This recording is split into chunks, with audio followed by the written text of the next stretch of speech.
welcome to Customer Friendship Conversations, the show where we bring you the latest trends, tools and insights into delivering customer experience as it's meant to be. I'm Kieran Nolan and I lead relationship management for Dixa.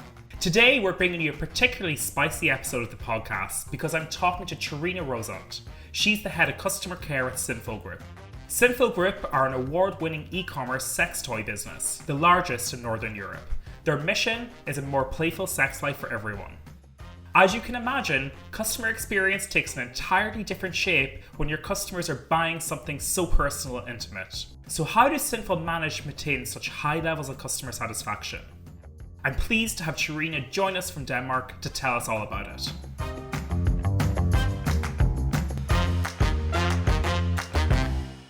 Hello Cherina, thank you for joining the Customer Friendship Conversations podcast. How are you? Hi Kieran, thank you very much for having me. It's a pleasure. The pleasure is all ours. So Cherina, we have a lot of people listening in. So why don't you give us an introduction to yourself and tell us a bit about you? I work now as a head of customer care here at Sinful Group. I've been in this position for 2 years now, but in the customer service industry, I've been for over 10 years. I have sold everything from travels to baby equipment, and now I'm on to sex toys. So it's quite interesting. I think before I worked in customer service, I was a tour guide, and I can really feel that I think it was there I kind of gained my passion for customer service.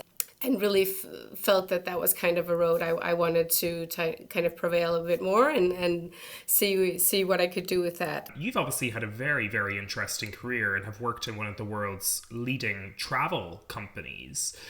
What was it like working in customer experience for people on holidays when they're spending their hard-earned cash and when things went wrong? I mean, it's really challenging, and some things are easy. Someone comes up, they want to buy an excursion, that's lovely, but on holidays as well as at home, things can go wrong, and we have to be there as a support, whatever could have happened. So it was really, putting yourself aside and really being there for the customers, but also just when I started having a team, I mean, the staff are far away from home. They don't have the same support and backup system. They can't go home to their parents or their best friends and talk about things. They only have you, and you have your team. So it's really important to kind of just be one big family and work together and support each other in the best way. And the same with the customers. Really put them in front and also have respect and understanding that they have, as you say, spent a lot of cash often going on this and really looking forward to it. And you really want to try and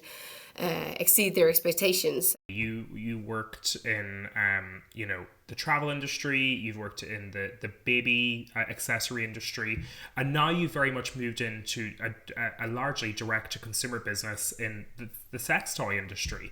What did that journey for you look like? Customer service is kind of customer service. So what the product is for me not so important. But again, I'm very passionate with my work. So I think for me it's really important that the company is passionate about themselves and what they sell and what they do, that they take themselves seriously. And that was something I could feel when I started at Sinful, that you feel the passion and the values of the company so much out here every day. And I kind of had a flashback to when I was in the travel industry, because it was the same there. I've never met so passionate colleagues. And it's kind of the same here. People really think our mission and do their best every day to kind of work towards that. So it was quite interesting. Of course, the 2 first weeks were a bit different. Maybe you have to get used to decorations on the desks and whatever we have, but it's fun and quickly it's normal to talk about, and it's not awkward at all. So why don't you tell us a little bit about Sinful? Why don't you give us an introduction to the company, the industries you're working within, and really the mission and vision that overarches the organization? Sinful is an entrepreneur startup company. It started in 2008, so some time ago, by at that point a couple, Tony Andersen and Mathilde Makowski. They started it together in their own little apartment. They founded Sinful, and it's grown. Now we're the Northern Europe's biggest online sex toy company. So it's really grown a lot. We're, of course, in all the Nordic countries, but we're also in Germany, Austria, Belgium, the Netherlands, France, UK, Switzerland. So it's really big and it's very broad, many different customers. We have a very clear mission that we want a more playful sex life for everyone. And that is something we work hard for every day, together with our vision that we want to be the most trusted sex toy shop in Europe. And that's a lot where my department especially comes into play. We need to make sure customers feel, secure. We want them to feel safe contacting us. We want them to know that they're not alone. We really want to communicate more about sex and sex toys. And our way to kind of grasp this at Sinful is also that we made a communication universe called Let's Talk About Sex. We made a huge public survey with over 2,000 people from our 6 largest markets, where we kind of saw that 70% of us think that a good sex life is important for a functioning relationship. So these figures have kind of helped us to get to know our customers, find out how we best can help them into kind of communicating more, because we also see that 21% of people think that it's really hard to communicate with their partner about it, and even with their friends. So, I mean, it's really important, and we really want to help people and make sex toys and the talk about sex more mainstream, in different ways, and kind of just, contribute to something, to normalizing something that in the essence, is just fundamentally human. One thing you mentioned there was you want to be the most trusted company in your industry. How do you go about building that trust with your customer base? Because we know that, there's a well-known saying, trust is earned in drops and lost in buckets. So how do you go about building that trust with your customer base? First of all, our website, you need to go into it and feel that this is a professional environment. This is somewhere where I feel safe, because, many people, when they think of sex toys, they think of a sneaky backyard or, a small basement or somewhere where you had to go down and customer service didn't exist. But we want to make sure that people understand that they get that here and they have the same rights as buying whatever other product they might buy to their home or whatever. But it's a very intimate topic for many people to talk about. So also we just need to be very open-minded, down-to-earth. We try and create a very friendly environment with our customers. We want to make them feel as if they're calling a friend asking for advice. And I mean, we've built a lot of private label brands, just to also make sure that when we go out and listen to the customers and see what is it they would like, we make these products ourselves, and so we really make sure that they're done in a proper way and really as the customers want them to be. Last year we launched our brand Ocean. You can see some of it behind me if you're looking in. It's the world's first sex toy that's made from recycled ocean-bound plastic. So I think that's really a huge step, wanting to be first mover with the products, and we're very proud of that. You reference data a lot. You seem like, and you are a very data-driven business, because at its core, you are a direct-to-consumer online retailer. So yeah. Can you tell us a little bit about how you use data and how the business uses data to guide decision-making? We do it very much. We use the figures we can get from Dixa to see, why are the customers contacting us? Can we do something so that they don't have to reach out? Because of course, often people reach out if there is a problem, an issue, and if we could just be, beforehand on that and making sure that they didn't have to do that, of course that would be great, because people want a hassle-free, easy service, not having to spend their precious time reaching out to a company because something has gone wrong or they couldn't find some information.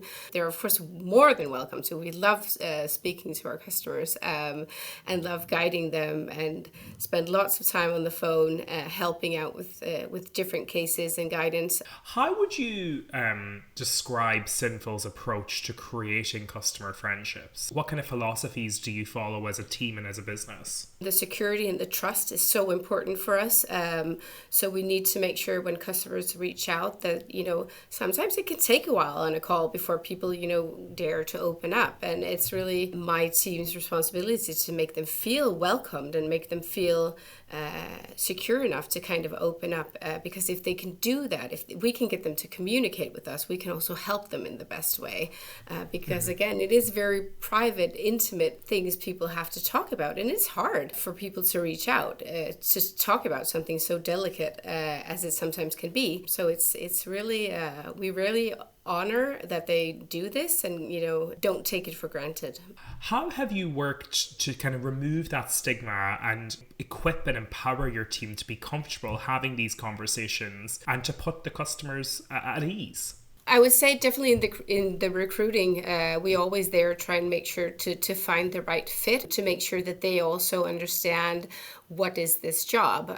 We want to make them feel comfortable in handling these calls. We want to make sure they understand the company values and can see themselves doing this, but also just, that we feel that they're curious about learning and they're curious about people. They want to know about these products. Of course, you don't know everything when you start, but we do a lot with onboarding them and teaching them about the products so they feel safe.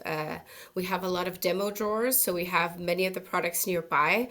Our warehouse is just next to us, so they can always go out and look at a product if needed, take it out from the stock, open it up, check it, whatever they need to do to make sure that they can provide the customer with the right answer they need prior to a purchase or after a purchase or whatever it can be. So it's really important for us that people feel safe and confident and just feel that they have knowledge and support close by. We use the Dixa knowledge base a lot. We really want them to search and find everything in there, and we do a lot to make sure we have the knowledge they need so that they always feel help is nearby and always ask a colleague or call me or our supervisor to get help. They should never feel alone when sitting with a case. So that's really important. So, Cherina, in the conversations today, but also in our partnership and again in Copenhagen over a few drinks, you really spoke about how you are the mum to your team, and having spent time around you and talked to you a lot, you're an exceptionally caring person, and you're definitely somebody who puts that employee experience front and center. Why has that been something you've led with as a leader? And secondly, how do you measure the satisfaction of your team as their leader? I've been a leader for, I think, 13 years or something now, and I kind of just feel going forward and experiencing this, I can just feel if I have a strong team behind me, they're also willing to go that extra mile for the customers. And where I am now, for example, I have people come here to work from Germany, and I have someone here from Finland. And I mean, that's just really special to me that they have chosen to be here and want to work for our company. So it means a lot to us, and I really appreciate and want to value that. So it's just important for me that they're happy and like their job and they feel motivated. And I think that's one of my finest jobs. And sometimes, I can be their mother if needed. Like, I do often a couple of, every second month, I go on a walk and talk with them. And we don't talk about work, at least very little. I just want to hear how they're doing. What's up? What are they doing for the summer holiday? How did mom's birthday go? All these things, because I'm just in a customer service, time flies by. There's calls, there's emails, there's meetings all the time. You don't always have, much time to check in on a daily basis. So for me, it's really important to sometimes just stop a little bit and just kind of feel what's up with you and how are you, and showing them that I'm there for them if they need it. And I can just feel that, if they trust me, and feel secure in my presence. I can also see, they trust the decisions I take for our department or the customers or the company. So it really does mean a lot to me. Then you also, you asked about how do we measure this. We of course have our employee satisfactions once a year that goes out to the whole company. And of course that's important. But for me as well, it's just also, checking in, because once a year, a lot can happen in a year. So it's also just for me to check in when we have our one-on-one talks, is there any feedback for me? What's going on? And kind of, is there anything we need to twinge a bit? How is their motivation? Yeah, I really like that. And I really like the regular touch base, the walks and talks and things like that. So really good examples perhaps for some of the leaders listening into the podcast to take away. I guess shifting gears a little, Cherina, you came on board with Dixa around a year ago now. How did you first come about partnering with Dixa? When having this international team, it was very important for me that we could try and gather all of our channels into one system. And we could do that with Dixa. But also, we're not the biggest company. We have a lot of countries to cover and a lot of languages, but I don't have that many staff for each country. So we also just wanted to make sure that in busy times, if someone is sick or on holiday, that we don't, it's going to sound, bad, but forget about, we also had that country we need to do. And with Dixa, we felt we could build the flows that we make sure we handle every customer in the same way, whether we have a native speaking or not. We make sure to be able to handle their request. And I think also just that we can have it on the go, that if my Finnish team member needs to go to Finland for whatever, she can sit and work from Finland using the system. And I think that's something they, at least the staff, have been very, very pleased about. How would you describe the onboarding and the ongoing partnership with Dixa overall? You know what? It was great. And it's just one of the things I feel so happy about, because the system we had before, the support was really not there at all. And with you guys, we know who to go to. We have a check-in each month. How is it doing? You make sure you have the webinars often that I at least love listening in on, to just, keep up with what's new, what's going on. Are we using the system as best we can? And just, someone is always there to help and say, hey, we got this new feature, make sure to add this. Because otherwise in a busy day to day, you don't always take the time to sit down and be like, okay, am I using this system to the fullest, or is there even more I could do? And you guys really help and support that. And I feel that you guys really value us as your customer being happy, and we can feel that it means a lot to you. And for us, as a company that also puts our customers quite up front, it really is something we value especially a lot. I'm really glad to hear you enjoy our webinar series as well. For anyone who's listening in, feel free to check it out. It's also me, so I think you must really enjoy listening to my You're voice. You're all over the place. Yeah, it's either you really enjoy listening to my voice, or you really enjoy the pain of listening to my voice. But I'll let the listeners and you decide that. Yeah.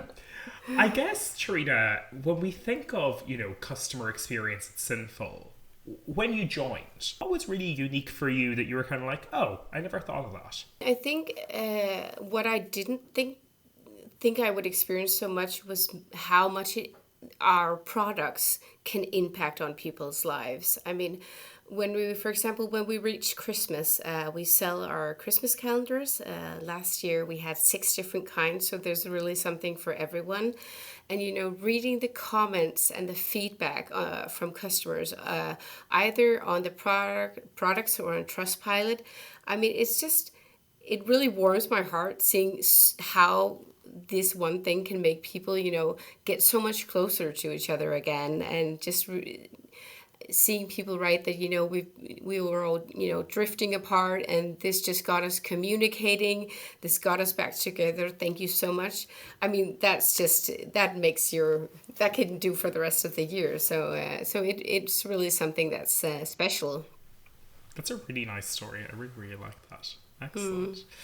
So let's turn to the future. And I know you are an innovator. You're somebody with an eye on the future. You're somebody who's always thinking ahead and maybe thinking 4 or 5 steps ahead. What's next for customer experience at Sinful? Of course, we need to keep up with new features and new technologies. It's growing so fast. It's hard to keep up, and that's why it's also nice having a partner like you guys that are also, keeping up to speed, so you can help us and guide us. But we, of course, need to understand, learn, and implement these processes. And here I'm talking, AI, ChatGPT, all of these features. Also, just to keep up with the customers' expectations. But at the same time, we also, we can't forget the customers that are just not there or just not ready yet. So we really still want to be available on all the different channels to make sure and make sure to tell them that we are there for them. And it's not just self-service or a chat bot or whatever they can get help from. We still have the human person, behind, and the human interaction really is generally still so important. Yeah. I love that. I really like the way you're thinking of your entire customer base, because I think with all the excitement of AI, ChatGPT, of course, here at Dixa, we've always been working on that. It's just become more to the fore now for all consumers.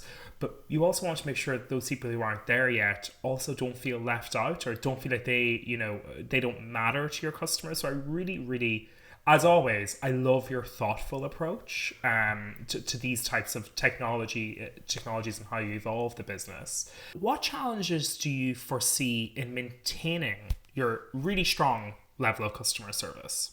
Again, as I said, we need to keep up with this technology and not see it as a threat, but find out how it can help us, but also just make sure that that our staff can use it and figure out how can they have this as a helper and not as something, coming in and wanting to take over their job, because that's not going to happen.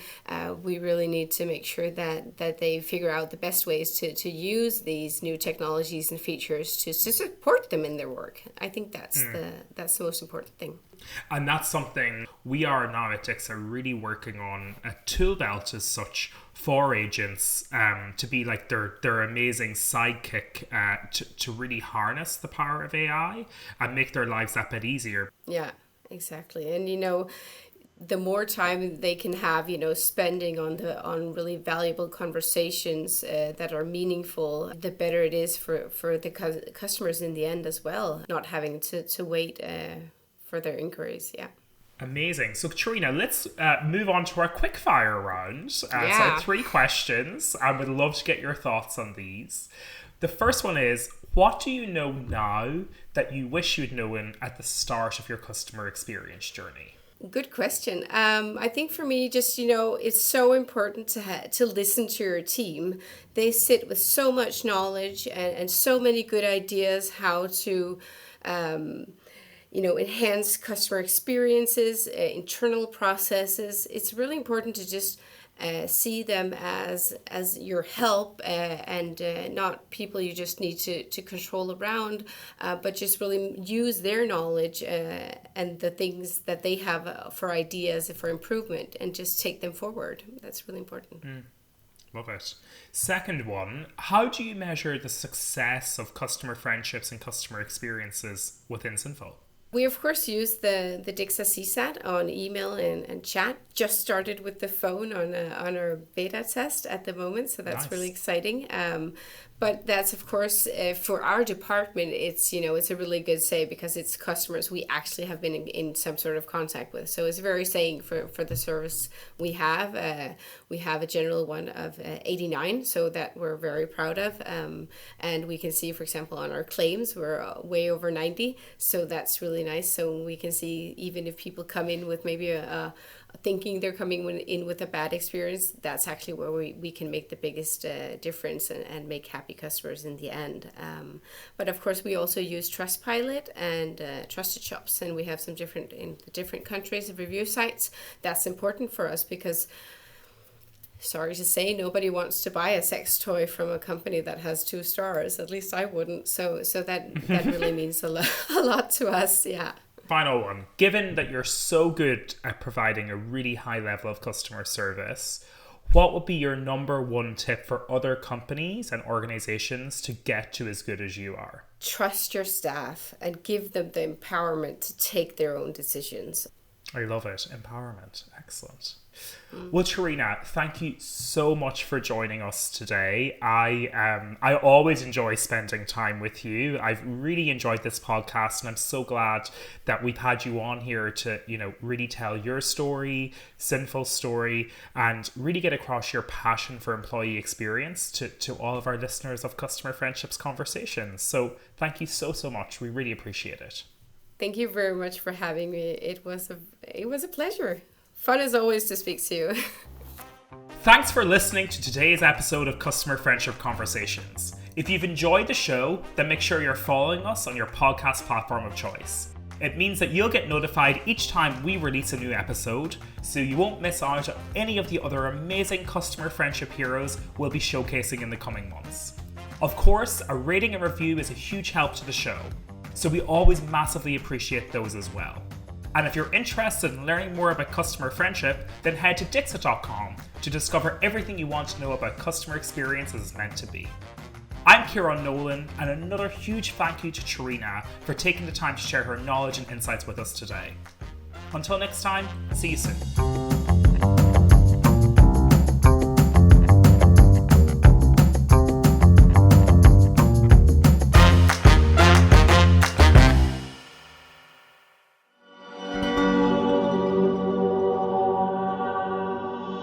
Cofruition.